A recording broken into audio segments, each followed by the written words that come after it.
Happy Sabbath. Happy day. Mungu ni mwema na siku zote. Asante, tunashukuru sana na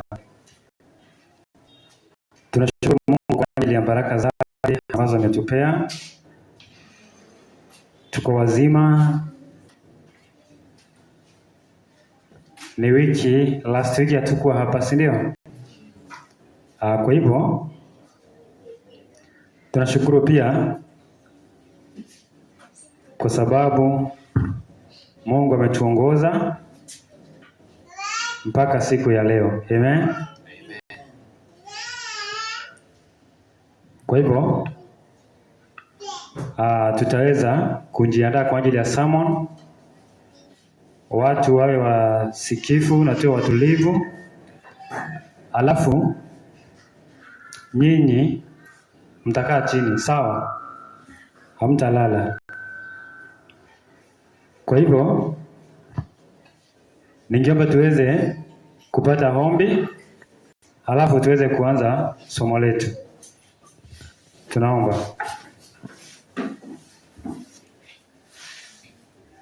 Baba, katika jina la Yesu tunakushukuru, umetuongoza, umekuwa nasi, umetulinda. Tunakushukuru kwa ajili ya afya nzuri ambazo umetubariki nazo. Tunakushukuru pia kwa siku nyingine, Sabato kwa takatifu ambayo umeweza kutupea. Umekuwa nasi wiki mzima. Tukikuomba msamaha wa dhambi zetu, kwa kuwa tu wenye dhambi, tumefanya mengi maovu. Ila tunaomba msamaha wa dhambi ambazo tumeweza kuzifanya. Ibada ya siku ya leo ikubalike mbele ya macho yako. Malaika watakatifu wakaweze kuwa mahali hapa. Tukaweze kujifundisha kutoka kwako. Tupe usikifu ulio mwema, lakini pia tukaweze kupata faida siku ya Sabato ya leo kupitia kile ambacho tutakachofundishwa na watumishi mbalimbali. Tuongoze na tubariki, na ni kupitia Kristo tunaomba na tukiamini. Amen. Amina. Happy Sabbath. Happy day. Happy day. Happy Sabbath. Tunashukuru na zote tuko na furaha katika Kristo. Amen. Amen. Kwa hivyo siku ya Sabato ni siku ya furaha. Si sawa sawa? Lakini pia siku ya Sabato iko na maana yake. Na ndio maana tulifundisha tukaambiwa ya kwamba ile siku ambayo utaelewa, ujue maana ya Sabato kama ni nini. Kitu cha kwanza, hautawahi pata shughuli zingine za kufanya siku gani? Siku ya Sabato. Endapo utaelewa maana ya nini ya Sabato. Si sawa sawa? Naam.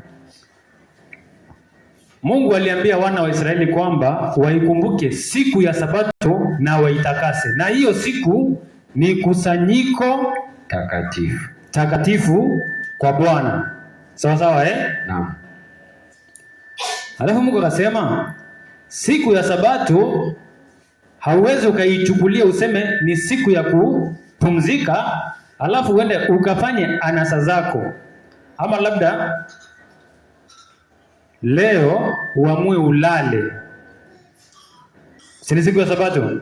Siku ya kupumzika uamue ulale. Ukilala bado unatii Sabato ya Mungu? Hapana. Hapana, si ndio? Na hiyo ndio tofauti kati yetu na watu wa Sunday. Kwa sababu mtu wa Sunday anaweza amuka leo akaamua leo siendi kanisani, ninalala.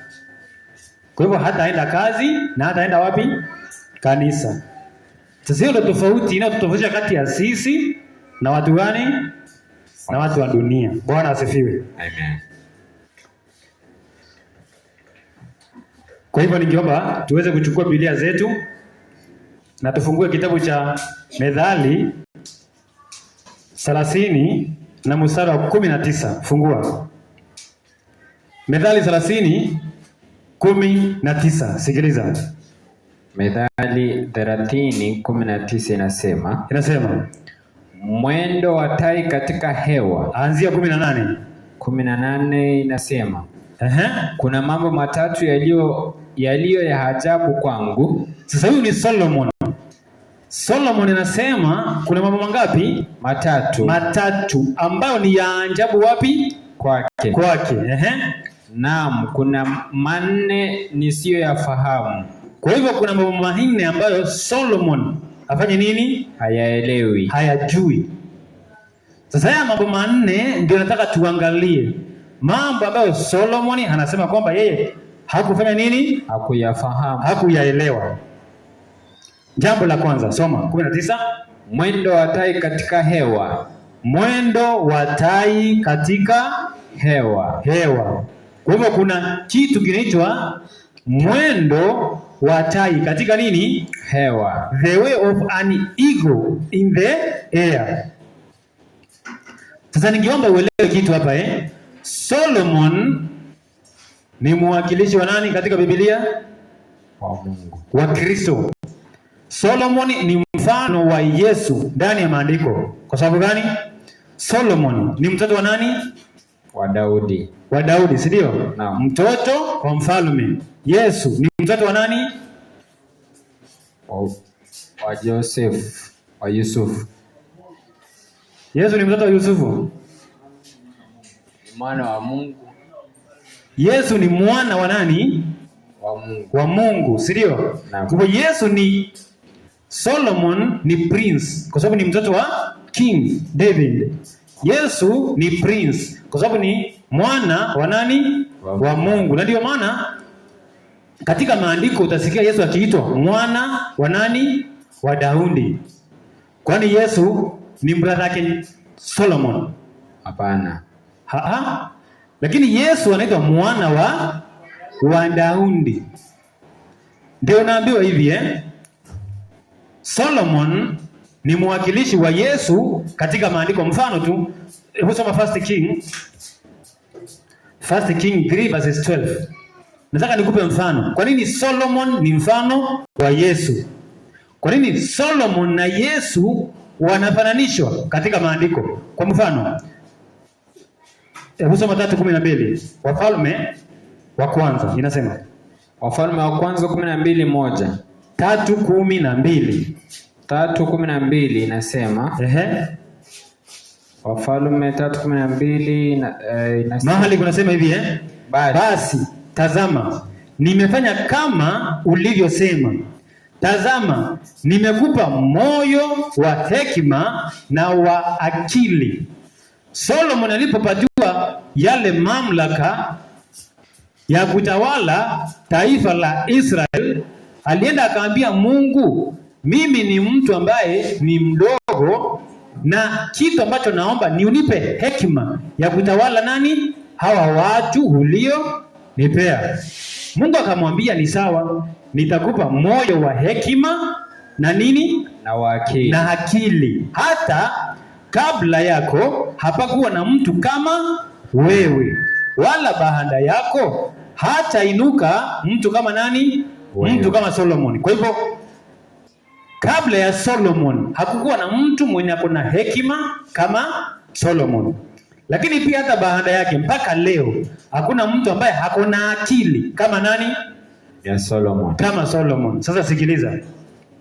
Solomon akapewa moyo wa hekima na nini? Na akili. Luka 1:52. Luka 1 ngapi? 52. Soma. Inasema, ninajaribu kuonyesha kwamba Yesu na Sulemani wanafanya nini? Wanafananishwa katika maandiko. Soma hapo. Luka 1:52. Amewaangusha wakuu katika viti vyao vya enzi. Na wanyonge amewakweza. Ni moja ama ni mbili? 1:52. Soma basi 2:52. 2:52 inasema, naye Yesu akazidi kuendelea katika hekima na kimo, akimpendeza Mungu na wanadamu. Tulia kidogo. Naye Yesu akazidi kuendelea katika hekima. And Jesus increased in wisdom. Kwa hivyo Yesu alikuwa na hekima. Ndio maana naambiwa pia hakuna mtu mwenye hekima kama nani? Kama Kristo. Kama kunaye? Hakuna. Kwa hivyo Solomon na Yesu wanafanya nini? Solomon ni mwakilishi wa Kristo. Si sawa? Naam. Mtoto wa mfalme na Yesu pia ni mtoto wa mfalme. Bwana asifiwe. Amen. Sasa nafikiri mpaka hapo tuko pamoja Naam. Sasa rudia andiko letu. 30 soma 19. Kitabu gani? Methali. Kitabu cha Methali. Alafu naomba tuwe makini na tusikilize vizuri. Soma hilo andiko, inasema 19 inasema mwendo wa tai katika hewa. Solomon anasema kuna vitu vinne ambavyo hakufanya nini? Hakufahamu na hakuelewa. Kitu cha kwanza ni mwendo wa tai katika hewa. Kitu cha pili, soma. Na mwendo wa nyoka juu ya mwamba. Kitu cha pili ni mwendo wa nyoka juu ya nini? Ya mwamba. Soma kitu cha tatu. Mwendo wa merikebu katikati ya bahari. Lakini pia kuna mwendo wa merikebu katikati ya nini? Bahari. Katikati ya bahari. Na mwendo wa mtu pamoja na msichana. And the way of a man with a maid. Sirio? Yaani mwendo wa mtu pamoja na nani? Na mwanamke. Sasa tunataka kuangalia moja baada ya nyingine. Ni sawa Naam. Solomon anasema hakuelewa mwendo wa tai katika nini? Hewa. Katika hewa. Sasa hivi katika Biblia mwendo wa tai katika hewa. Kama kuna kitu ambacho kwanza wakati kamati ilipokutana mbinguni walipoumba mwanadamu, kitu cha kwanza walicho discuss ni kitu gani? Unajua Mungu aliona mbali na alijua huyu mtu tutamuumba na kuna uwezekano akakuja kufanya nini? Akaanguka. Hivyo kitu cha kwanza waliangalia ni iwapo ataanguka hataokolewa namna gani? Sawa Sasa hebu nipe Exodus chapter 19 verses 4. Soma hapo. Kutoka 19:24. Kutoka 19 mstari wa 4. Inasema mmeona jinsi nilivyowatendea wa Misri. Sasa ukisikiza andiko, Sulemani anasema kwamba yeye hakuelewa mwendo wa tai wapi? Katika hewa. Kwa hivyo ni elimu ya kwanza ya Biblia ya kwamba kuna kitu kinaitwa mpango wa ukombozi. Lakini Solomon na hekima yake yote wakati wake hakufanya nini? Hakuelewa. Sasa Musa anasema katika Exodus chapter 19 ya kwamba mumeona jinsi nilivyo watendea wa Misri na jinsi nilivyo wachukua ninyi juu ya mbawa za nani? Za tai. Nikawaleta ninyi kwangu mimi. Ni kitu gani watu wa Mungu walichokuwa wakifanya huko Misri? Kitu cha kwanza, wana wa Israeli walichukuliwa mateka katika nchi ya Misri. Kwa hivyo kwa miaka mamia, kizazi ambacho kilikuwa kinamjua Mungu, ambacho ni kizazi cha Yakobo, kilikuja kikishika mambo ya Misri pole. Kwa hivyo walirudi duniani pole. Lakini sasa Mungu naye aliwatoa katika ile nchi ya Misri, katika zile dhambi, kwa mabawa ya nani? Ya tai. Kumaanisha aliwaokoa, aliwatoa katika dhambi, hakawaleta wapi? Hakawaleta kwake. Sawa Naam. Kwa hivyo Mungu alitoa watu wake katika dhambi, katika Misri, hakawaleta wapi?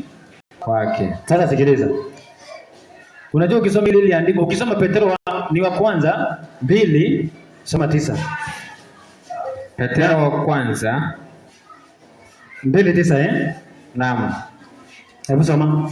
Inasema Bali ninyi ni mzao mteule, ukuhani wa kifalme, taifa takatifu, watu wa milki ya Mungu, mpate kuzitangaza fadhili zake yeye aliyowaita mtoke gizani, mkaingie katika nuru yake ya ajabu. Tulia kidogo Mungu amesema ya kwamba wakati Israeli walipokuwa pale Misri, aliwatoa katika bawa za nani? Za tai. Watoke huko, akawaleta wapi? Kwake. Akawaleta kwake. Sasa ukisoma hapo chini katika Exodus chapter 19 verses 5 inasema kwamba kama mtaenenda katika sheria zangu mtakuwa tunu kwangu na mtakuwa nini? Taifa teule na watu wa miliki yangu. Si ni sawa Naam. Ikiwa mtaenenda katika sheria za nani? Zangu. Sasa Petro anasema hivi unajua wale ni wana wa Israeli na ni kweli Mungu aliwatoa kutoka Misri na akawaleta wapi? Akawaleta kwake. Petro anasema hivi bali ninyi ni mzao mteule. Ninyi akina nani?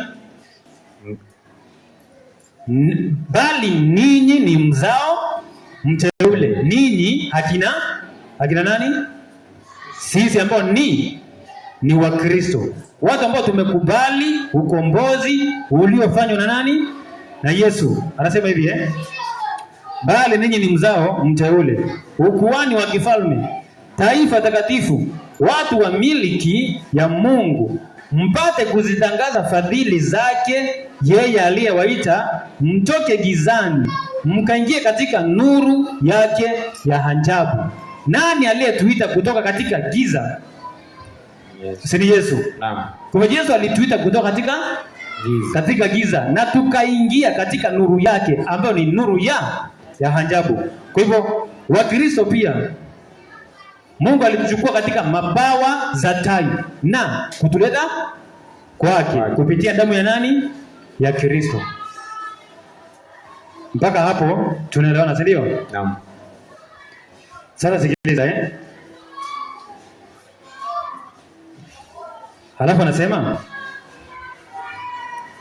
Halafu anasema ya kwamba wapenzi na wasihi kama wapitaji na wasafiri, ziepukeni tamaa za mwili zipinganazo na nani?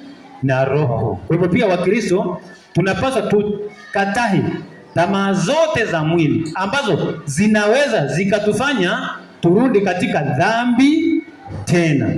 Dhambi tuliotoka, dhambi ambayo tulitolewa na Mungu kupitia Kristo. Mahali ambapo tulikombolewa, tukatolewa katika mabawa ya tai. Hatupaswi kufanya nini? Kurudi tena. Sini sawa? Sasa sikiliza. Hebu fungua andiko la Efeso 5 mstari wa 8. Efeso 5 soma 8. Tunaangalia Naam. Jinsi ambavyo ukombozi unavyofanyika, si ndio? Jinsi ambavyo Mungu anatoa watu wake na kuwachukua katika mabawa ya tai. Si ndio? Naam. Na ukombozi ambao Solomon aliangalia na akashindwa kufanya nini? Kuelewa. Soma hapo. Efeso 5:8. Unasema, kwa maana zamani ninyi mlikuwa giza. Kumbe sisi wa Kristo kabla Mungu hajatukomboa tulikuwa nini? Giza. Soma. Bali sasa mmekuwa nuru katika Bwana.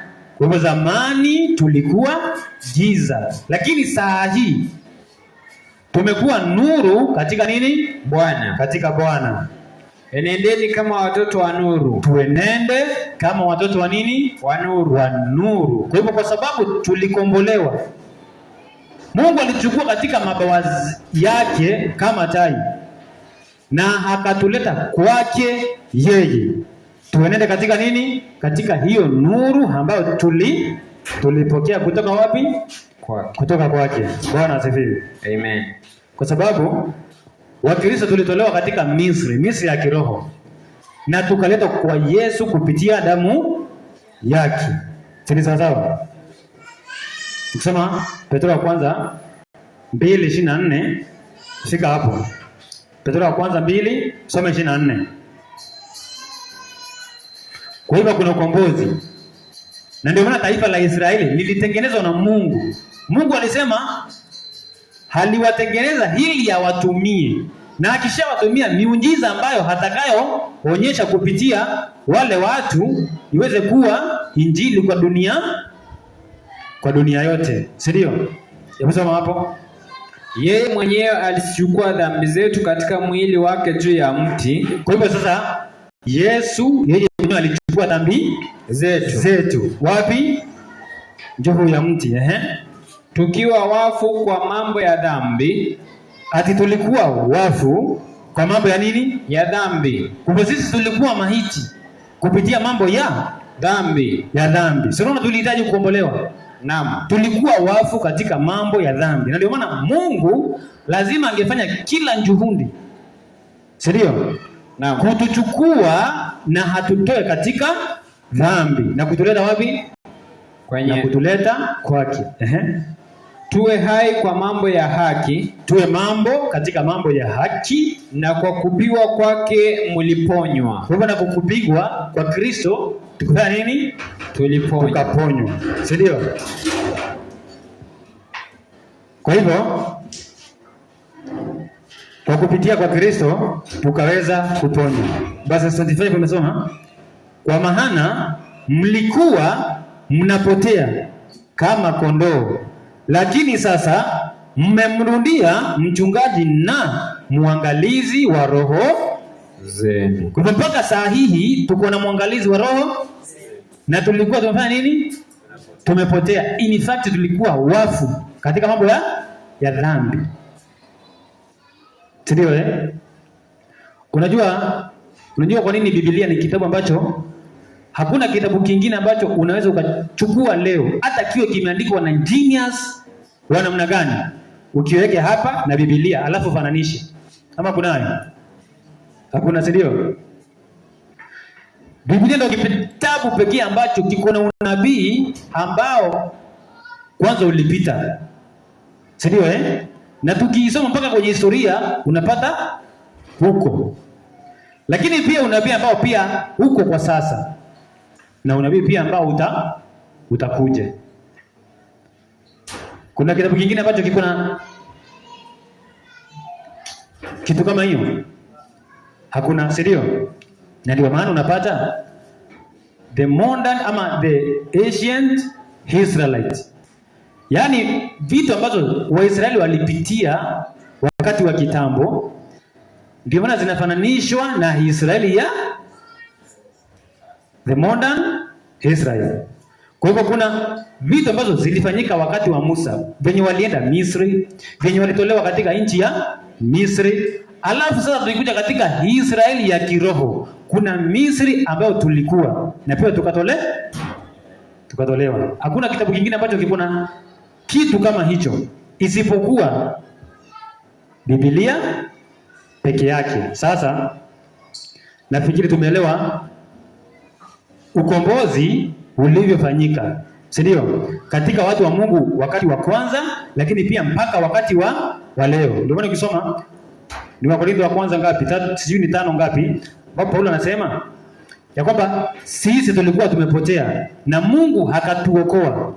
Mungu akafanya nini? Akatuokoa. Lakini pia atatuokoa tena na atazidi kutuokoa.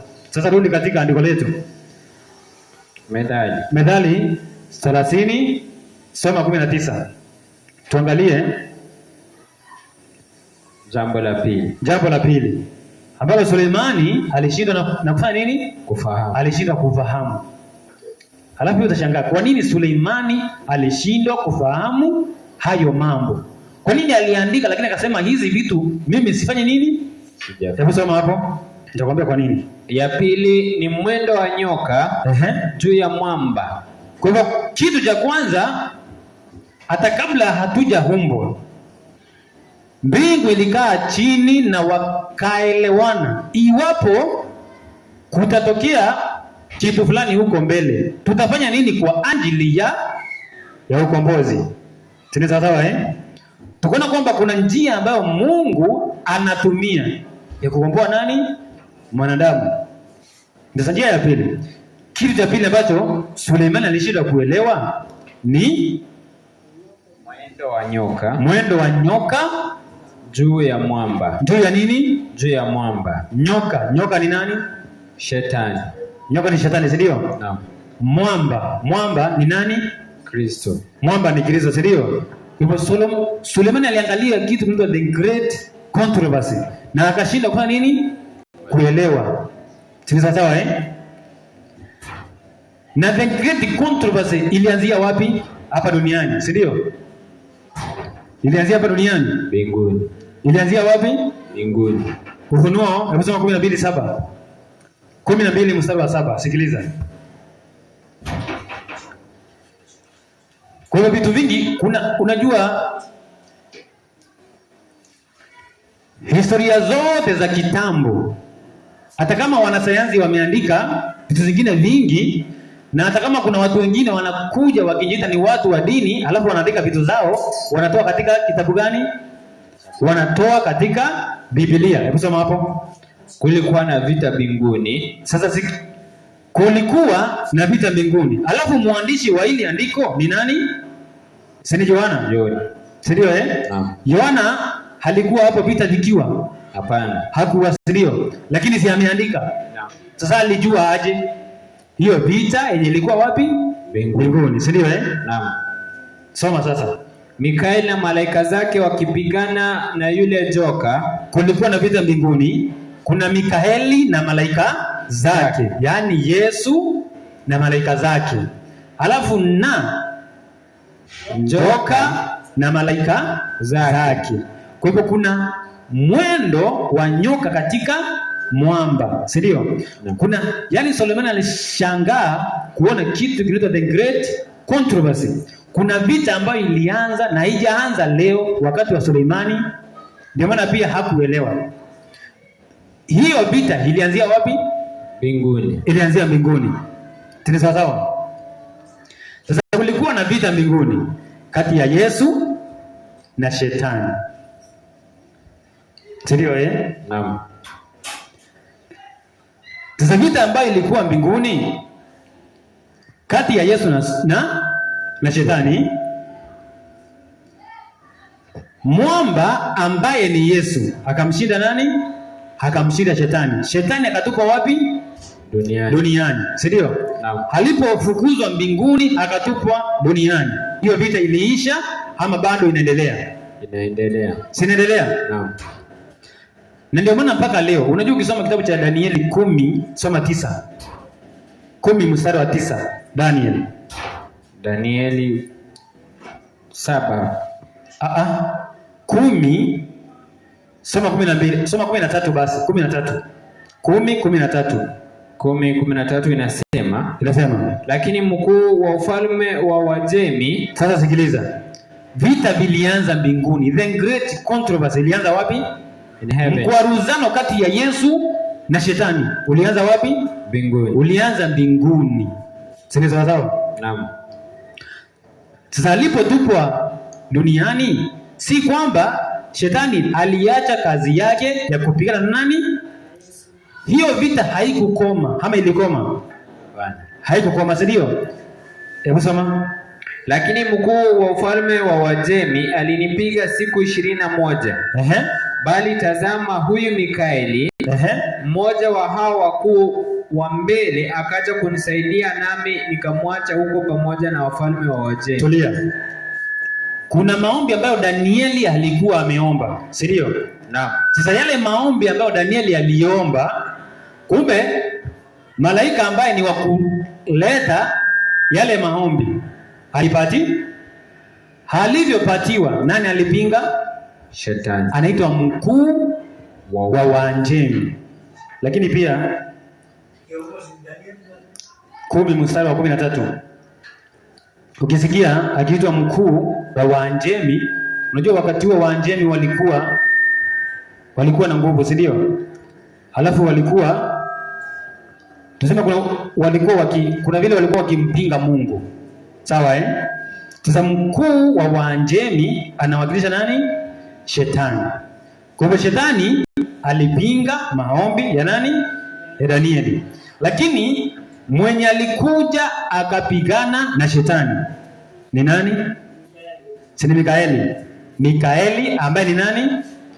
Kwa hivyo mpaka leo vita vilianza mbinguni.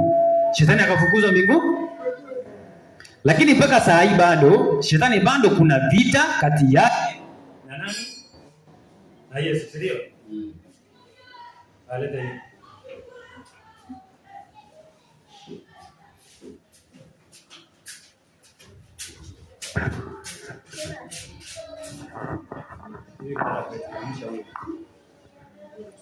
Haya, 1 2. Kwa hivyo vita kati ya Kristo na nani? Na shetani. Na shetani bado vinafanya nini?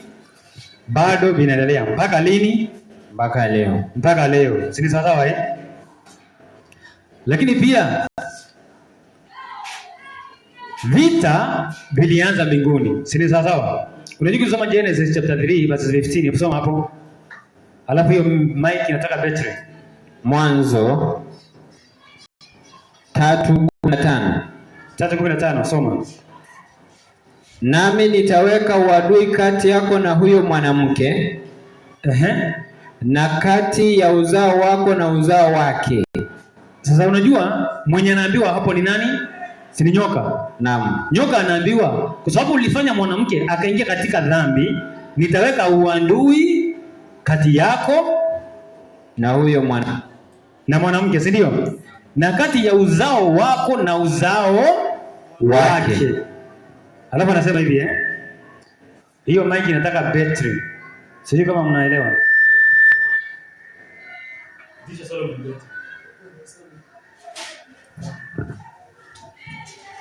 Sisi sawa? Naam. Inasema hivi nami nitaweka uadui kati yako na huyo mwanamke, na kati ya uzao wako na uzao wake. Huo utakuponda kichwa na wewe utamponda kisigino. Kwa hivyo kuna vita bado kati ya njoka na nani? Na Kristo. Wapi? Duniani. Vita ni sawa ilianzia mbinguni, lakini bado kuna vita kati ya Kristo. Kuna vita kati ya nyoka na Kristo. Mpaka lini? Mpaka siku ya leo. Si sawa sawa? Na ndio maana ukisoma kitabu kimoja kinaitwa Great Controversy GC 88. Ngoja nikutafutie hiyo andiko. Ndio GC 88 ama Great Controversy ya 1888. Inasema hivi GC 88 547.1.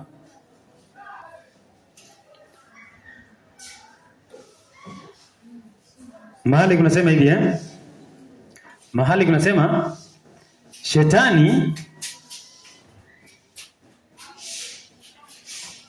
inasema shetani na mawakala wake ama mawakala wa shetani wanafanya kazi chini ya uongozi wake kila mara ili kuanzisha mamlaka yake na kujenga ufalme wake kinyume na serikali ya Mungu. Ati nini? Shetani na malaika zake si walifukuzwa mbinguni wakakuja wapi? Duniani, si ndio? Kumbe wanafanya kila juhudi ili kuanzisha serikali yao. Si sawa sawa Naam. Na utashangaa leo hati shetani halisilimisho na Muhammad akawa Muislamu, si ndio? Malaika zake si Muislamu. Serikali yake. Si sawa sawa Lakini pia serikali ya Kirumi, serikali ambayo kiongozi wake ni nani? Si shetani. Kwa hivyo shetani amefanikiwa kuanzisha nini? Serikali yake kinyume na Mungu. Alafu inasema hivi kwa kusudi hili wanatafuta kuwadanganya wafuasi wa Kristo na kuwavutia waache utii wao. Kama kiongozi wao wanatafsiri vibaya na kupotosha maandiko ili kutimiza lengo lao. Kama vile shetani halivyo jaribu kumlaumu Mungu, ndivyo mawakala wake wanavyotafuta kuwachafua watu wa Mungu. Roho aliyemuua Kristo huwasukuma waovu kuwaangamiza na wafuasi wake. Kwa hivyo kuna roho ambayo ilitumiwa na shetani. Shetani alitumia serikali ya Kirumi kuangamiza nani? Yesu. Lakini pia roho hiyo hiyo inatumiwa na shetani kupitia mawakala wake kuangamiza wafuasi wa nani? Wafuasi wa Yesu. Alafu inasema hivi haya yote yanaonyeshwa katika unabii huo wa kwanza. Nitaweka uadui kati yako na mwanamke na kati ya uzao wako na uzao wake. Alafu anasema na hii itaendelea hadi mwisho wa wakati. Kumbe vita ambayo ilianzia mbinguni ikashuka duniani itaendelea mpaka lini? Mpaka mwisho. Mpaka mwisho wa wakati. Na ndio maana Suleimani aliangalia akashangaa mwendo wa nyoka juu ya nini? Juu ya mwamba. Vita kati ya Yesu na shetani. Aliangalia na akachanganyikiwa. Bwana asifiwe. Amen. Sasa nataka nikupe andiko lingine la roho nabii linaitwa Education, ED 27.1. ED 27.1. 27.1. Mahali kunasema hivi lakini inasema hivi lakini mwanadamu hakuachwa kwa matokeo ya uovu aliyouchagua. Kwa wakati ED 27.1 Education 27.1 inasema hivi lakini mwanadamu hakuachwa kwa matokeo ya uovu aliyouchagua. Kwa hivyo mwenye alichagua kufanya uovu ni nani? Ni mwanadamu. Lakini pia hakuachwa kwa huo uovu aliochagua. Mungu aliendelea kujishughulisha katika kumuokoa.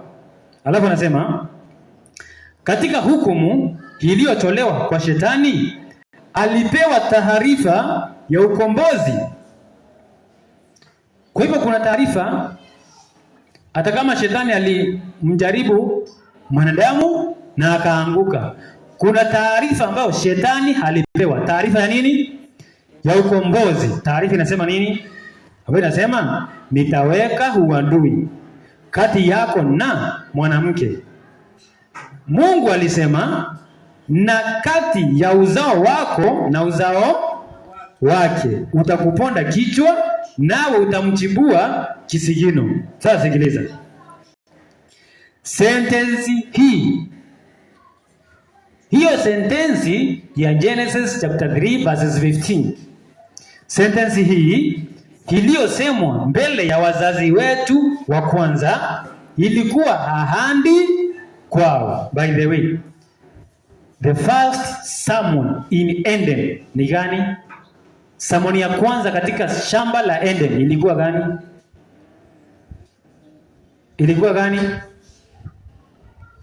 The first sermon, yani injili ya kwanza kufika katika shamba la Eden kati ya kwa Adam na Hawa ilikuwa gani?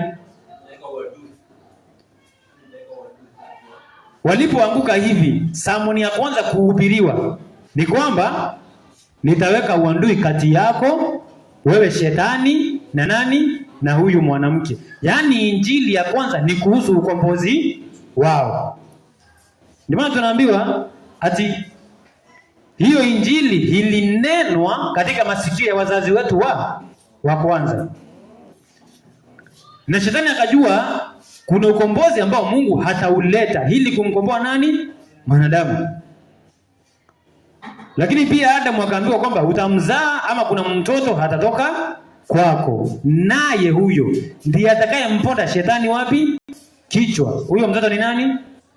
Si ni Yesu. Sentensi hii ilisemwa mbele ya wazazi wetu wa kwanza. Ilikuwa ahadi kwao kabla hawajasikia kuhusu mwiba na mbigili, kuhusu taabu na huzuni ambazo lazima ziwe sehemu yao, au kuhusu mavumbi ambayo lazima warundi. Walisikiliza maneno ambayo hayakuweza kushindwa kuwapa tumaini yote yaliyokuwa yamepotea kwa kujisalimisha kwa shetani yangeweza kupatikana tena kupitia nani? Kupitia Kristo. Vitu vyote ambavyo vilipotea kwa wazazi wetu wa kwanza kumtii shetani vingepatikana tena upya kupitia nani? Kupitia Yesu. Sasa nataka usikilize hapa Sawa. Kwa hivyo ukisoma Danieli ama kwa mjibu wa haya mafungu ni kwamba vita kati ya Yesu na shetani vitaendelea mpaka mwisho wa dunia. Sawa. Na ndio maana Danieli alipoomba, Danieli alikuwa Muislamu, si ndio? Si alikuwa Mkristo? Danieli alikuwa Mkristo Alipoomba ili anjibiwe yale maombi yake, shetani alizuia. Mwenye alikuja kupambana na shetani ni nani? Si ni Yesu. Kwa hivyo mpaka leo wafuasi wa Kristo unaweza kaomba ombi na likazuiliwa na nani? Na shetani. Mwenye tu anaweza akapambana na shetani ni nani? Ni Yesu. Bwana asifiwe. Juzi last saba ndio unajua mimi nilikuwa Meru. Sasa pale Meru nilienda huko nikafundisha vizuri nini, tukaongea tukaelewana. Baadaye wakaniambia kuna jamaa fulani wa hilo kanisa mahali nilikuwa. Yeye alisema kama kuna tuvitabu, alikuwa anatuita hivyo. Kama kuna tuvitabu ambavyo tunaharibu kanisa la wana matengenezo, ni tuvitabu twa roho wa nabii. Yeye akasema mimi nitakuwa naenda nikiwaambia kwamba watoe hizi vitabu katika kanisa. Huyo jamaa tulihubiriwa na yeye huko na tukaamini wote na tukawa tunaenda kanisani Sasa mpaka sasa yeye alisema kwamba ameacha kanisa kwa sababu ya nini? Ya roho nabii. Ndio? Lakini pia ni kweli. Unajua ni kwa nini? Yeye alisema hivi akaulizwa kwa nini unasema hizi vitabu ni za uongo? Akasema hizi vitabu ni za uongo na mwandishi wake Ellen G. White ni nabii wa uongo. Unajua kwa nini? Akaambiwa tutolee kwa nini Ellen White ni nabii wa nini?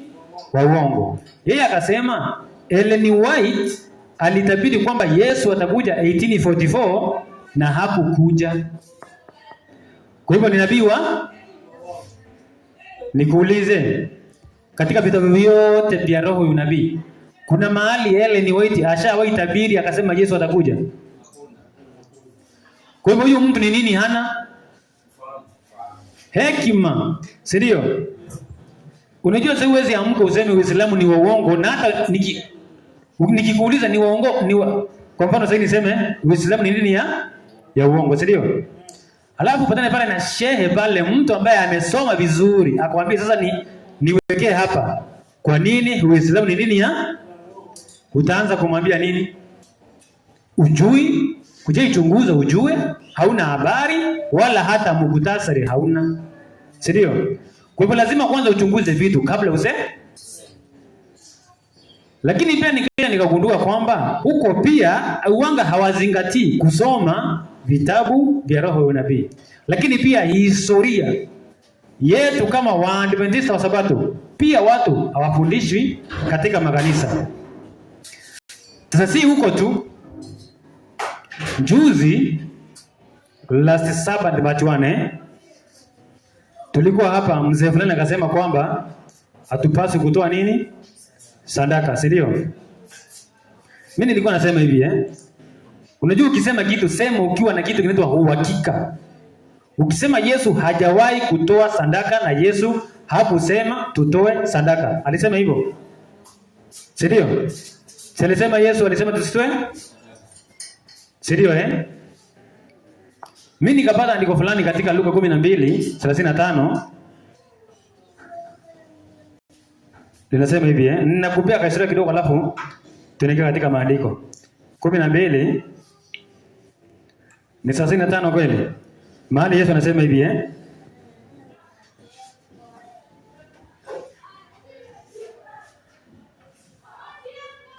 33 inasema, sikiliza Yesu anasema hivi viuzeni mlivyo navyo. Mtoe nini?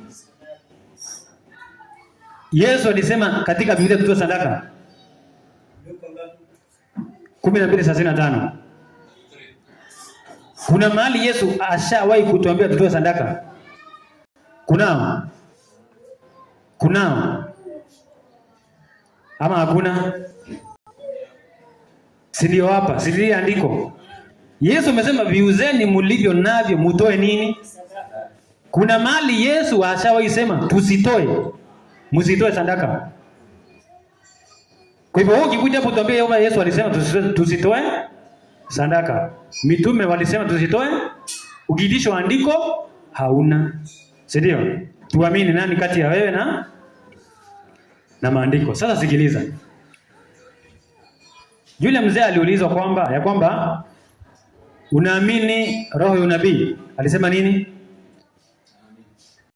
Alisema yeye hajawahi soma hizo vitabu. Si alisema hivyo? Alizo unaamini roho ya unabii, akasema yeye hajawahi kusoma hizo vitabu. Si ndio? Kwa hivyo mzee alikuwa genuine. Na ni mkweli, si ndio? Kwa hivyo yeye akasema hata mwingine somea, mimi sijasoma hizo vitabu na ni msabato na ni mwana matengenezo. Si ndio? Sasa inamaanisha nini? Inamaanisha kwamba kuna kitu ambacho tumekosa kufundisha watu historia yetu kwanza na kuwafundisha kuhusu kitu kinaitwa the spirit of prophecy. Si sawa sawa? Point yangu ilikuwa hivi Kitu cha kwanza, hata ukichunguza maandiko na ukichunguza roho nabii, kwanza Ellen White hajawahi kusema kwamba Yesu atakuja mwaka wa 1844. Mila ndiye alihubiri, na katika hiyo mchaka katika huko town hiyo injili ikiendelea, akina Ellen White, akina Joseph Bate, in fact walikuwa watoto wadogo wakasikia injili wakajiunga na kina nani? Na Millerite. Kwa hivyo wengine wakingojea Yesu akuje 1844, Ellen White pia alikuwa akingoje. Yeye pia alikuwa ameambi. Serio? Sema tu historia inasema kwamba kati ya wale watu ambao walingojea hiyo kitu, wakati disappointment ilipokuja, kati ya wale 50 waliobaki, Ellen White alikuwa wapi? Si alikuwa ndani kati ya wale 50. Kwa hivyo hapo ndipo mambo yakakuja, 1844 ikapita, wakabaki akina Ellen White, akina James White na watu wengine 50, wakaendeleza movement pole. Hapo ndipo Ellen White akaanza kuonesha nini? Alafu pia kuna kitu ambacho hatujaijua. Watu ambao wanaitwa Millerite, kitu ambacho walifanya, walisoma. Walifanya nini? Wale watu walisoma. Hawakukaa tu waambiwe mambo. Walisoma. Acha nikupe andiko moja hapa. Linaitwa SC ama ndio aje? SC. Yeah. Steps to Christ. SC, Steps to Christ. 11.2. Sikiliza. 11.2. Unajua ni vizuri tuweze tuelewe roho ya nabii ni nini? Si ndio? Halafu pia tuelewe ni nini tunapaswa kuamini. Unajua tuko na historia yetu. Ngoja nikusomea hapa alafu nikisomea andiko lingine. Inasema hivi Step to Christ Nasema. Soma kama umefika. Katika kueleza utume wake wa kidunia, Yesu alisema, Bwana amenitia mafuta kuwahubiri maskini habari njema. Point 1. Umesoma point 1. Yes, point 1. The Son of God. Hapo. mwana wa Mungu,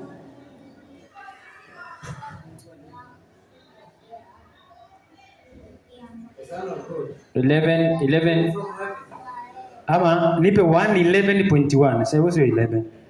111.1. 111. Hiyo step to Christ 111. Yes. Hapo sasa. Mahali kunasema hivi Nasema Yes. Hapo. Hata kama wakijificha. These guys it as they may. Hata kama wakijificha, chanzo halisi cha shaka na shaka katika hali nyingi ni kupenda dhambi. Sasa sikiliza.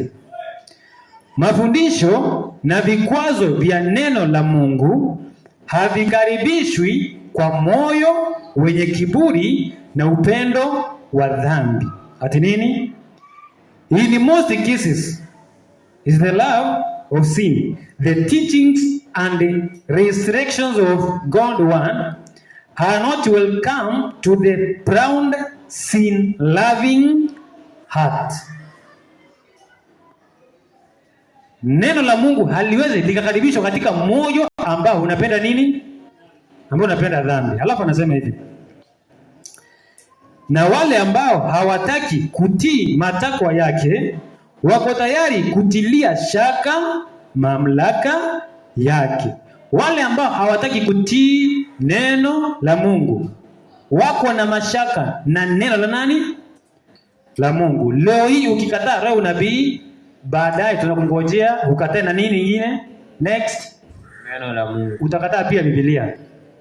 Kwa sababu Mungu anasema na ukisoma ni ngapi?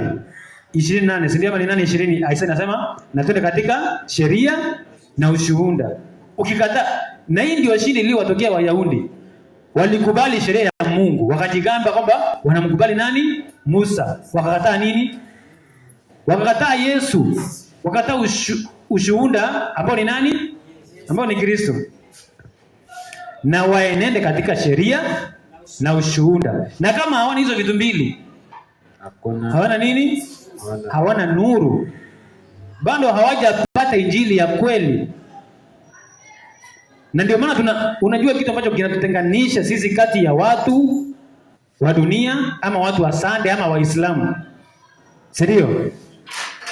Yaani kuna tofauti kati yetu na watu wengine ambao wanaamini Biblia.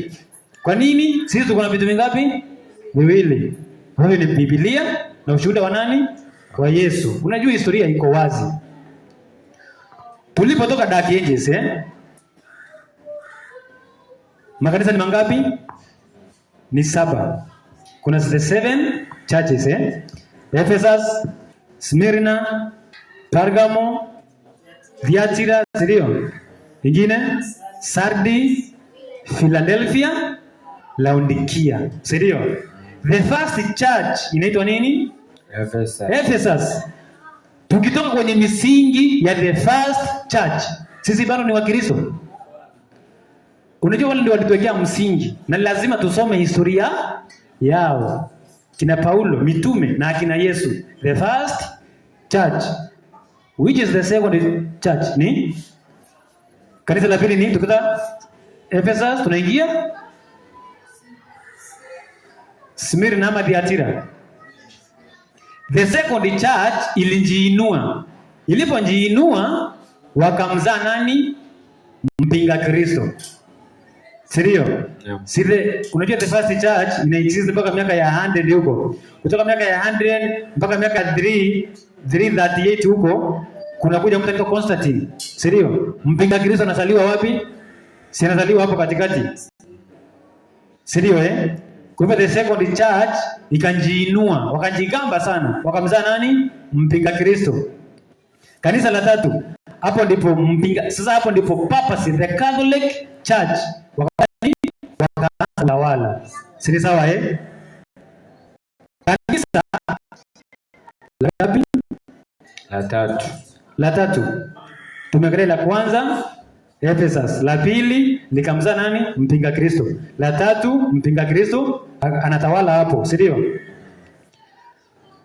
Kuna kanisa la 4 hapo katikati, miaka ya kutoka 538 mpaka 1500 silikuwa likitawala. Kanisa la 5 ndilo linazaa the Reformation. Kuna wale ambao walianzisha the Reformation ambao ni akina Martin Luther, John Wycliffe, John Huss. Na ndio unaambiwa hivi pasipo kuelewa historia mahali ambapo umetoka, kuokolewa itakuwa ngumu. Kwa nini? Niambie leo hii tukose kusoma historia ya kina Martin Luther, wenye walijitenga na uasi wa Catholic. Tutarudi wapi? Tutarudi huko. Ndio maana makanisa ya Sunday akina Methodist, Lutheran walijitenga, lakini saa hii wako wapi? Wamejipata huko tena. Nini walikataa? Walikataa the advancing light. Sio Sasa leo hii ukituambia tusisome historia ya Philadelphia, ya kanisa ambalo lilikuwa kutoka 18 mpaka 1840 mpaka 1844. Sio Ukitiambia tutupe hizo vitabu, unatuambia turudi wapi? Turudi Catholic. Sasa nataka nikusomea andiko lingine hapa. Ndio unaambiwa kusoma historia ni kuzuri. Make sure unasoma historia yenu. Ukisoma volume 9 10.2 inasema we have nothing to fear for the future, not unless. Hatuna kitu cha kuogopa katika wakati unjao, labda tu tusahau mafundisho na historia ya lini ya kwanza. Hiyo ni volume 9 10.2. Kanjisomea hiyo. Kwa hivyo tukisahau historia tutakuwa na uoga. Kwa nini? Tukisahau historia hivi tutarudi wapi? Tutarudi Roma, mahali ambapo tulifanya nini? Tulitoka. Alafu nasema hivi Lili alikuwa kusema ni lazima tuwe na hamu ya dhati ya kujua kweli na moyo wa utayari wa kutii. Na wote wanaokuja katika roho hii kujifunza Biblia watapata ushahidi mwingi kwamba ni neno la Mungu, na wanaweza kupata uelewa wa ukweli wake ambao utawafanya wawe na hekima ya wokovu. Kwa kuchunguza Biblia itakufanya uwe na hekima ya nini? Ya wokovu. Utakuwa na hekima, lakini pia utapata wokovu, utaokolewa. Hayo ni maandiko. Sasa sikiliza. Hebu fungua andiko la Kumbukumbu la Torati chapter 4 verses 6. Soma hapo. Chapter 4 verses 6. Sisikeni basi mkazitende, maana hii ndiyo hekima yenu na akili zenu machoni pa mataifa watakaosisikia amri hizi zote, nao watasema hakika hili kubwa ni watu wenye hekima na akili. Mungu anaambia Waisraeli hivi zishikeni basi, shikeni sheria za Mungu na kufanya nini? Na mkazitende. Na kuzitenda, kuzishika na kuzitenda, kuzisoma, kuzielewa na kufanya nini? Na kutenda. Na kuzitenda. Hapo ndipo mataifa wenyewe watawaangalia waseme hakika hili ni taifa kubwa. Hili ni taifa kubwa na lenye hekima na akili. Na liko na hekima na nini? Na akili. Na tukisoma Biblia tutapata akili na hekima, lakini pia tutapata kitu kinaitwa wokovu. Tutaokolewa. Tutapata knowledge ya maisha tu, jinsi ya kuishi. Utaishi aje hata usigue mgonjwa? Utaishi aje upate hata pesa? Utaishi aje ukae maisha tu mazuri katika dunia? Lakini mwisho pia kufanya nini? Uokolewe.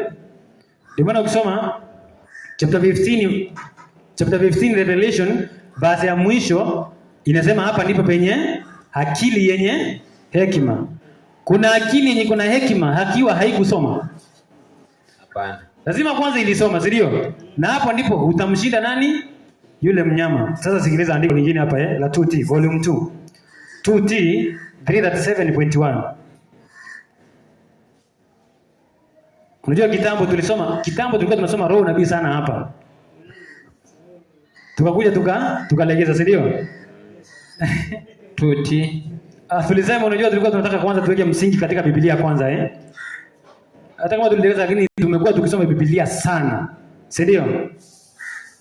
Volume 2, 2T 337.1. Sikiliza. Unajua kuna vile ati mtu ambaye ni mwana matengenezo atasema kwamba ati roho unabii si ya ukweli. Na hii ndio ilifanya Waadventista wa nomino leo hii wamerudi wapi? Wamerudi Catholic. Kwa nini? Nini hawana testimonies ama wako nayo? Leo aenda pale kwenye General Conference, chukua mshirika hapo muulize, unajua Ellen White? Unafikiria atakwambia anamjua? Wewe ni kama watu wangapi wanajua Ellen White na vitabu zake pale General Conference? Hakuna. Kwa nini? Hawasomi, hawajifundishi. Enda waulize, unajua historia yenu? Kwani atakwambia? Hata kuambia, si ndio? Na kwa sababu ya kujua historia ndio maana mtu anaitwa Stefano. Hebu soma hapo, soma chapter 7 verses 1. Matendo ya Mitume. Inaitwa history. Historia. Kuna historia ya mahali ambapo ulitoka. Usipoelewa historia ya ulitoka wapi, kitu ya kwanza inamaanisha kwamba pia haujui unaenda. Kama hujui kwenye ulitoka, unajua kwenye unaenda? Hauna habari. Soma hapo. Matendo ya Mitume 7:1. Inasema, kwani mkuu akasema, je, mambo hayo ndivyo yalivyo? Naye akasema Stefano, sasa ndugu zangu na baba zangu, sikilizeni. Mungu wa utukufu alimtokea baba yetu Ibrahimu alipokuwa katika Mesopotamia kabla hajakaa Harani. Tulia. Stefano ameanzia wapi? Ameanzia na Ibrahimu. Sirio? Naam. Baba yetu akawaelezea, akakuja, akazaa sijui Isaka, Yakobo na wale 12 wakachukuliwa katika nchi ya Misri, akawaleta. Yaani Stefano aliwaambia historia ambayo hajawahi kusikia tena. Baadaye walifanya nini? Walifunga masikio. Yaani waliambiwa ukweli wakafunga masikio. Sasa sikiliza. 2T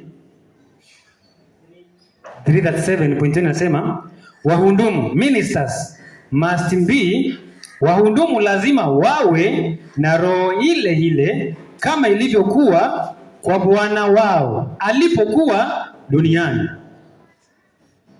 Alizunguka huko na huko. Tulia wahudumu, ministers, watumishi wa Mungu lazima wakue. Sisi ambao ni watumishi wa Mungu lazima tukue na roho ile ile yenye ilikuwa na nani? Na Bwana wetu, na Yesu. Alafu anasema, soma.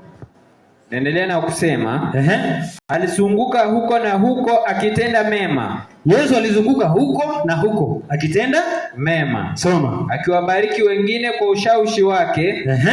Alikuwa mtu wa huzuni na aliyejua huzuni. Soma. Wahudumu wanapaswa kuwa na mawazo ya wazi ya mambo ya milele na ya madai ya Mungu juu yao. Kwa hivyo watumishi wa Mungu ambao ni sisi pia wa Kristo tunapaswa kuwa na mawazo ya wazi ya mambo ya umilele.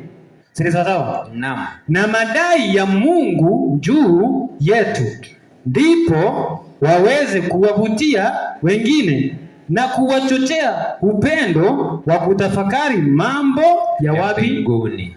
Kumbe kupitia vile tutakavyokuwa katika maisha tutachochea mpaka watu wa dunia na wao pia watatafakari mambo ya wapi?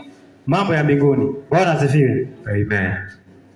Kwa hivyo kupitia sisi tutafanya pia watu wengine wengi waokolewe. Halafu hapo chini nasema ministers shall become Bible student. Watumishi wa Mungu lazima wawe wanafunzi wa nini? Wa Biblia. Yaani tusome Biblia, tusome na tusome na tusome tena. Sisi sawa Naam. Kwa lazima tukue watu ambao ni wanafunzi wa nini? Wa Biblia. Ukisoma hapo 2T volume 2 205.1 205.1. Sikiliza. Inasema hivi mahali kunasema the Son of God, mwana wa Mungu aliondoka mara ya pili akaomba akisema, Baba yangu akisema, Baba yangu, kikombe hiki kisipo nipita nisipokunywa. Umefika hapo? Usome. Umefika hapo Bado. Fungua hapo alafu nikusomee.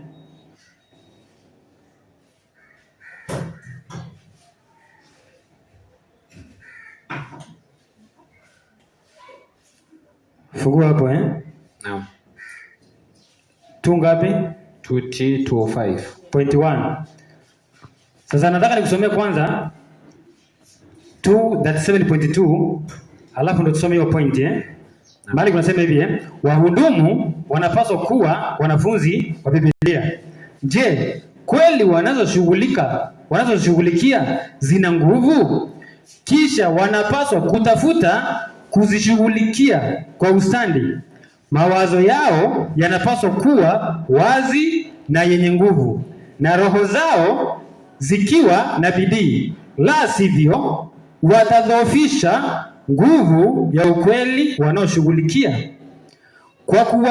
Kwa kuwasilisha ukweli kwa upole, kurundia tu nadharia bila kuchochewa nayo wenyewe, hawawezi kamwe kuwabandilisha watu.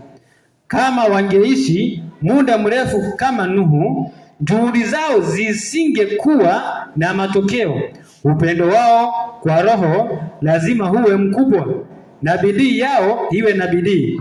Njia isiyo na huruma na isiyo na hisia ya kuwasilisha ukweli haitawaamsha wanaume na wanawake kutoka usingizini mwao kama kifo.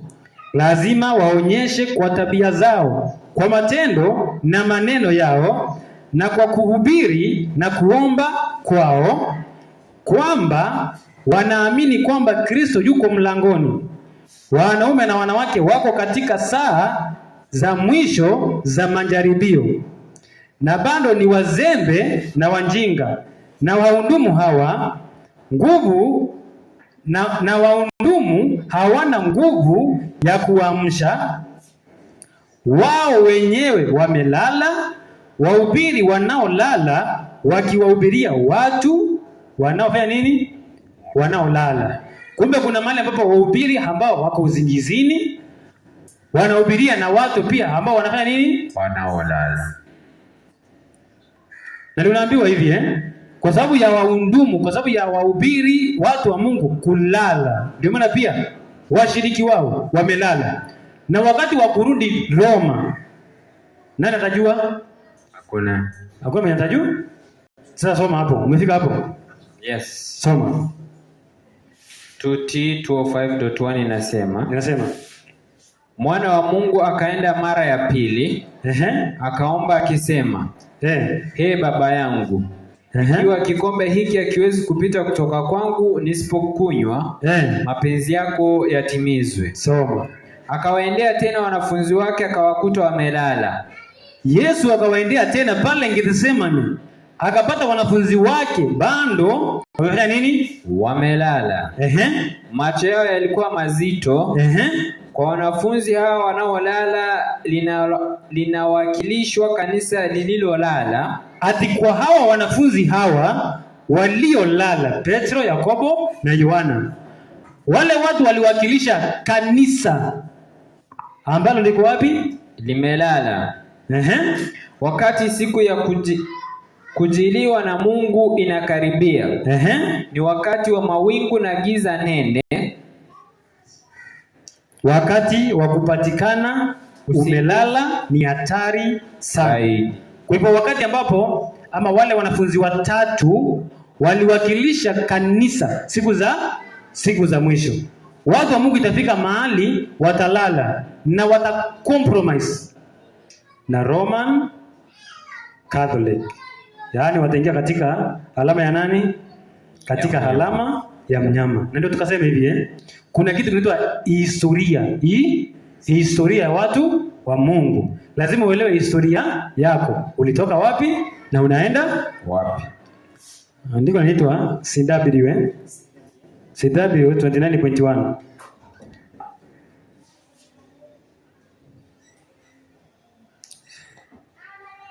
CW 29.1. 29.1. CW 29.1. Na unajua ukisoma hapo CW 28.1, fungua hapo alafu nikusomea 28.1 kwa haraka. Mahali kunasema hivi Mungu amenipa nuru. God has given me light regarding our periodicals. What is it? He has said. Mungu amenipa nuru kuhusu majarida yetu. Ni nini? Amesema kwamba wafu watasema. He has said that the dead are to speak. Wafu watafanya nini? Watanena, si ndio? Sasa anauliza watanena kivipi? Sawa He has said that the dead are to speak. How? Haji, sawa watanena kwa njia gani? Nasema hivi matendo yao. Anasema wafu watasema vipi? Anasema kazi zao, their works shall follow them. Kazi zao zitafanya nini? Zitawafuata. Alafu anasema hivi tunapaswa kurundia maneno ya waanzilishi katika kazi yetu. Ati nini? We have to repeat the ones of the pioneers in our work. Tunapaswa kurundia maneno ya kina nani? Ya pioneers.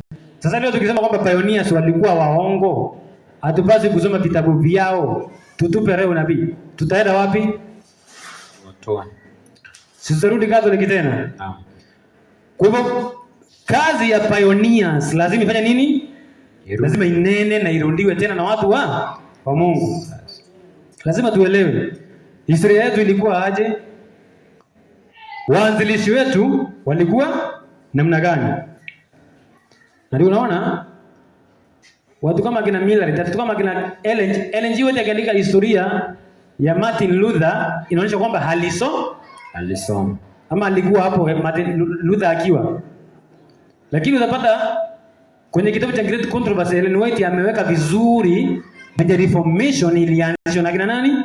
Na kina Luther. Ndio? Haya. Kutoka 538 mpaka 1798 kulikuwa dark ages kulikuwa hakuna nuru, si ndio? Unajua kitabu cha Ufunuo kilieleweka lini? Kitabu cha Ufunuo kilieleweka wakati gani? 1844. Si ndio? Hapo nyuma ya 1844 mpaka hata Miller mwenyewe. Unafikiria Miller akisoma ile andiko la hapa ndipo penye subira ya watakatifu. Hao wanazishika amri za Mungu na kuwa na imani ya Yesu. Alielewa nini? Hakuelewa kitu, si ndio? Huku nyuma akina Luther, mtu kama Luther alielewa Ufunuo 17? Hapana. Ufunuo 13 hakuelewa, lakini kuna nuru yenye alikuwa nayo. Akaona kwamba Catholic wameasi hivi na hivi na sipaswi kukaa wapi? Hapo, na akatoka. Na kupitia hiyo nuru ataokolewa. Sasa hapo nyuma kitabu cha Ufunuo kilikuwa ni black, kilikuwa hakuna mtu anakielewa. Lakini kutoka 1844 baada ya disappointment, wale watu walirudi wakasoma na wakasoma tena. Hapo ndipo kitabu cha Ufunuo kikafunuliwa kwao. Wakajua kumbe sisi tulikuwa tu tukisema sijui Catholic imeasi, lakini bado tulikuwa Sunday. Kumbe kuna sabato ya nani? Ya Mungu. Sasa tutakosaje kusoma historia ya watu wetu ambao ilipi? Siwezekani. Tulikuwa wapi? Sasa hapa anasema hivi Hapa anasema hivi Kwa hivyo lazima tusome maneno ya mapioneers, lazima wafanye nini? Tusome. Inasema tunapaswa kurudia maneno ya waanzilishi katika kazi yetu, ambao walijua gharama ya kutafuta ukweli kama hazina iliyofichwa. My friend, gharama ya kupata ukweli ambao ulikuwa umepotea kwa miaka maelfu, hiyo gharama ilikuwa inatoshana aje? Kunaambiwa kwamba pioneers, wale watu hawakuwa wanalala. In fact, wakati ambapo disappointment ilipokuja 1844 hizo siku wale watu walikuwa wanasoma usiku na mchana, hata kukula hawakuwa wanakula. Lakini wale watu Mungu aliwafunulia hazina, ukweli kama hazina iliyofanya nini? Iliyofichwa, iliyositirika.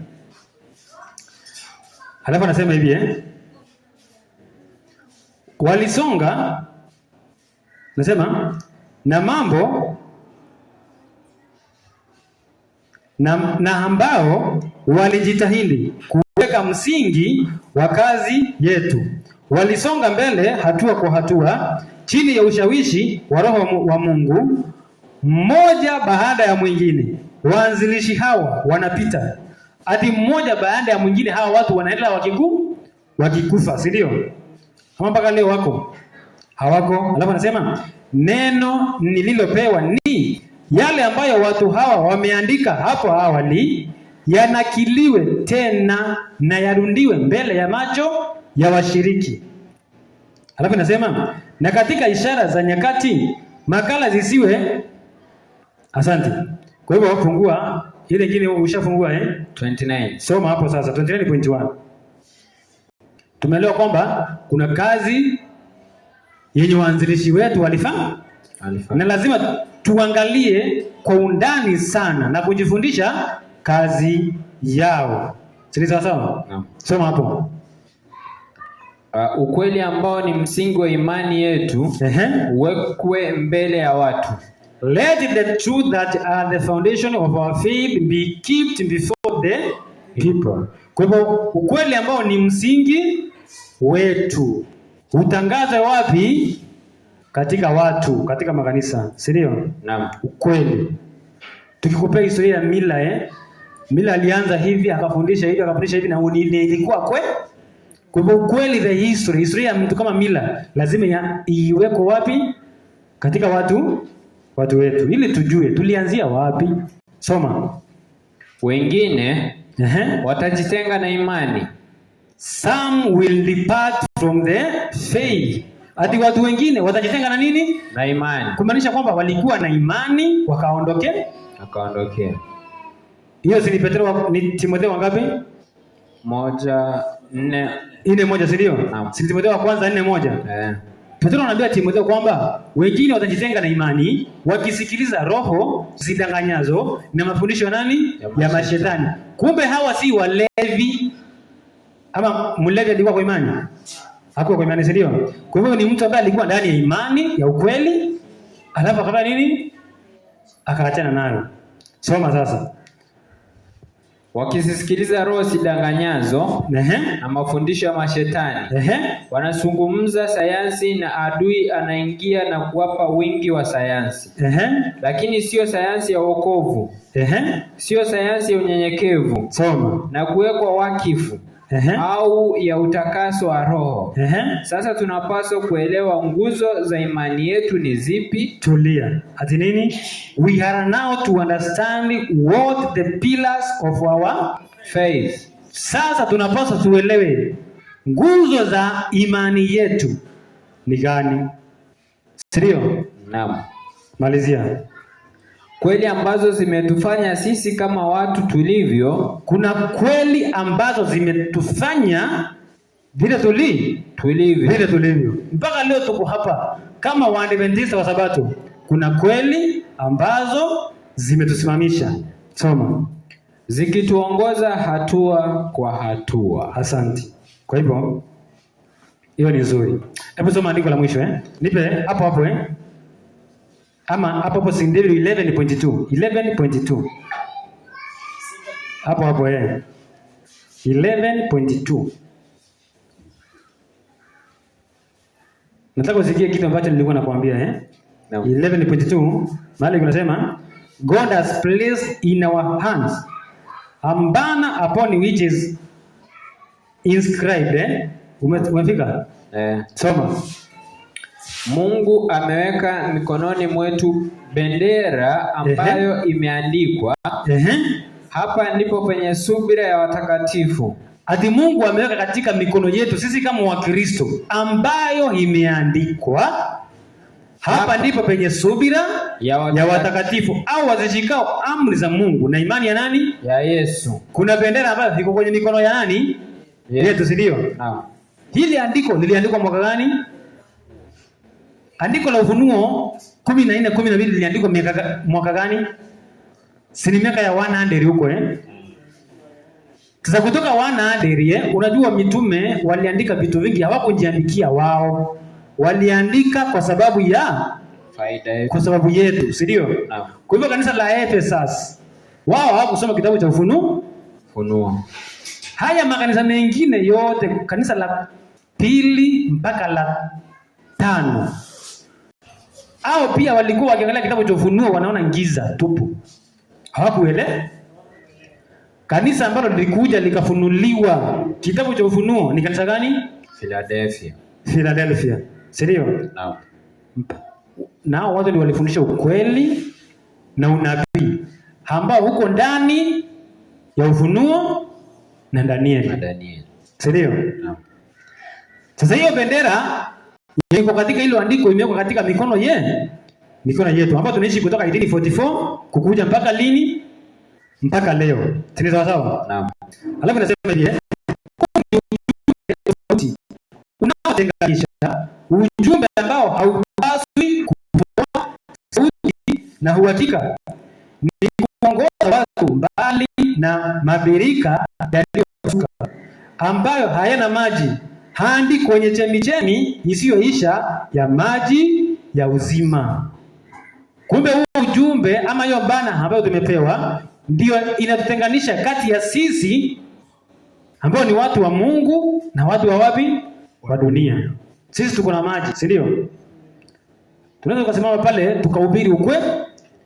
Ushaisikia Mkatoliki amesimama mahali akihubiri? Ulisikia wapi? Kwa hivyo Mkatoliki anaweza kuwa na maji hata ya kunywa ukiwa na kiu. Hana, si ndio? Sisi ndio tuko na maji, tunapaswa tuwapelekee wafanye nini? Wakunywe. Tuwatoe mahali ambapo hapana maji, tuwalete mahali ambapo kuna chemichemi ambayo kuna chemichemi ya nini?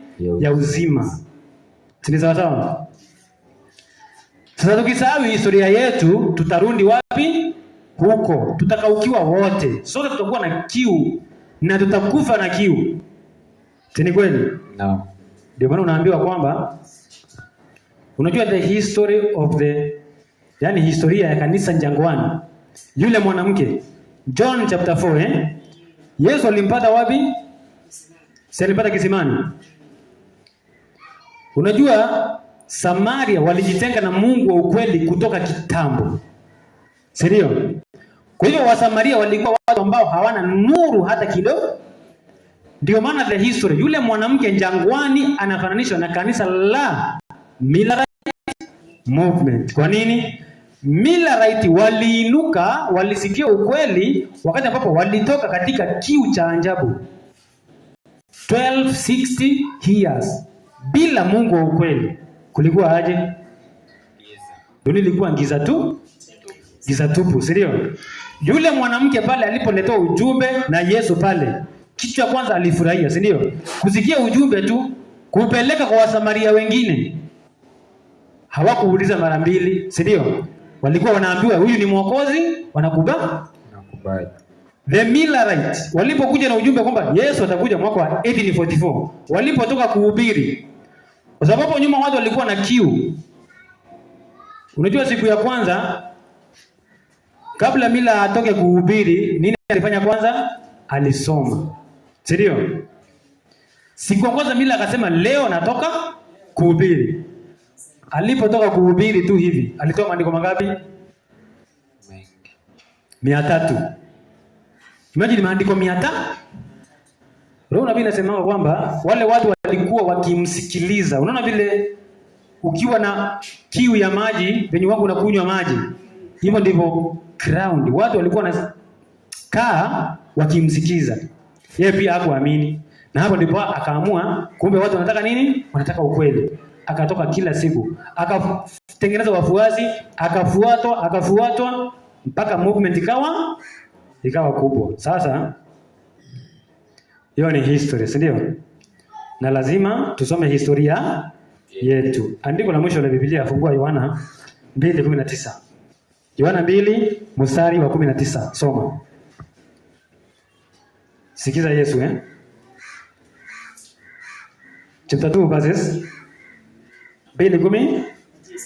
Mahali kunasema hivi Yesu akajibu akawaambia, livunjeni hekalu hili, nami katika siku 3 nitalisimamisha. Unajua yule alishangaa, hadi hili hekalu lilijengwa kwa miaka ngapi? 46. Ulitengeneza kwa siku ngapi? 3. Lakini Yesu aliongea juu ya mwili wake. Na mwili wa Yesu ulivunjwa na akina nani? Na Warumi. The pagan Rome. Huo ni mwili wa nani? Yesu akauawa wapi? Pale msalabani. Na pagan Rome. Ndio. The same, yani ama andiko ambalo linafanana na hilo. Ukisoma Hosea 6. Fungua Hosea 6, andiko la mwisho sasa. Hosea 6. Hosea 6 inasema nini? 6:1. Hosea 6:1. Inasema, njooni tumrudie Bwana, maana yeye amerarua na yeye atatuponya, yeye amepiga na yeye atatufunga jeraha zetu. Baada ya siku 2 atatufufua, siku ya 3 atatuinua, nasi tutaishi mbele zake. Ndio The pagan Rome wakalivunja hekalu ama wakamuua Yesu msalabani, na siku ya 3 akafanya nini? Akainuka, si ndio? The same pagan, the same Rome. Ikiwa sasa Rome ya kipapa. Walifanya nini? Walivunja ukweli siku ngapi? Siku 3. Kutoka 1798 Hosea 6:1. Kutoka 538 mpaka 1798. Hapo ukweli ukavunja ikawa hakuna ukweli. Mwili wa Kristo hakuna duniani. Lakini Mungu akainua the Millerite movement, wakatangaza ujumbe wa kwanza, wa pili na wa 3, si ndio?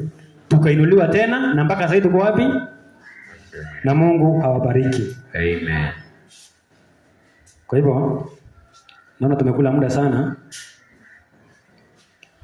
Wacha tumalizie hapo kwa ajili ya muda. Amen. Amen. Tunaomba.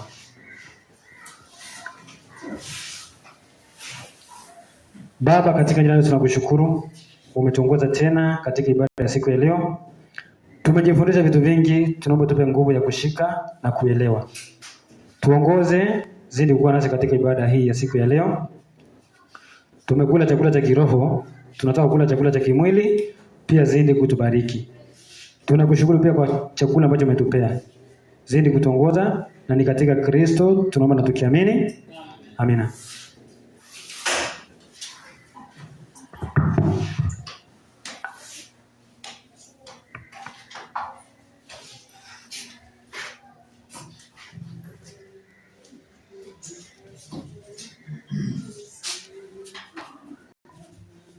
Happy Sabbath. Happy day. Kwa mafundisho mazuri mngesemaje? Barikiwa.